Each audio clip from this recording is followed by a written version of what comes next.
पारितोषिक या ठिकाणी देण्यात येतं.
या शृंखलेच्या वतीनं नक्कीच सगळ्या खेळाडूंचा सत्कार केला जातोय. सगळ्या खेळाडूंचा आपण या शृंखलेच्या वतीनं आमदार चषक 2016 आणि नक्कीच आपण या शृंखलेच्या वतीनं शुभेच्छा देणार आहोत.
व्यवस्था या सगळ्या बाबतीमध्ये इतकं छान नीटनेटकं अशा प्रकारचं वातावरण तयार झालेलं आहे आणि त्याच्यामुळं हजारो क्रीडा रसिक इथं जीवन अर्धा सामन्या पाण्यामध्ये दंग झालेले आहेत.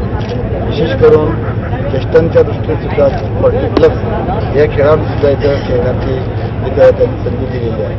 24 संघ हे नॉर्मल खेळाडूंचे आहेत, ते युवक वगैरे जास्त आहेत आणि 16 संघ जे आहेत ते 40+ करता सुद्धा खेळायचं नाही. विशेष म्हणजे फार मोठी प्रचंड 2,22,000 असं पहिल्या नंबरचं इतर बक्षीसं त्यांना प्रत्येकाला चषक अशा प्रकारे सर्वांना इथं सामावून घेण्याचा त्यांनी इथं काम केलेलं आहे आणि त्याच्यामुळं खेळाडूचा जीव लावून जीव ओतून तिथं खेळताना दिसत आहे. स्पर्धेच्या युगामध्ये प्रत्येकाला आपली कला दाखवायची असते, खेळ दाखवायचा असतोय. तशा प्रकारे इथूनच मोठमोठे खेळाडू येतील अशा प्रकारचा मला विश्वास वाटतो.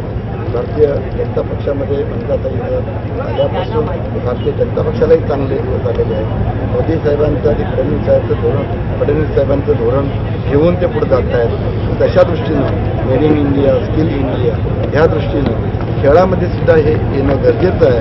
आपला खेळ उंचावणं गरजेचं आहे आणि तशा दृष्टीनं त्यांचा हा प्रयोग जो आहे तो अतिशय उत्तम चांगला आहे. मी त्यांना धन्यवाद देतो, त्यांचं अभिनंदन करतो की भावी कालावधीमध्ये तुमचा हा उपक्रम जो आहे तो अतिशय लोकप्रिय होऊन तुम्ही नव्या मुलाला वळण लावल्याशिवाय राहणार नाही आणि त्याच्यातून त्यांचा पाठिंबा 100% जास्तीत वाढत जाऊन ते अतिशय लोकप्रिय होऊन एकदा एकमेव नेत्या पण पुढे राहतील.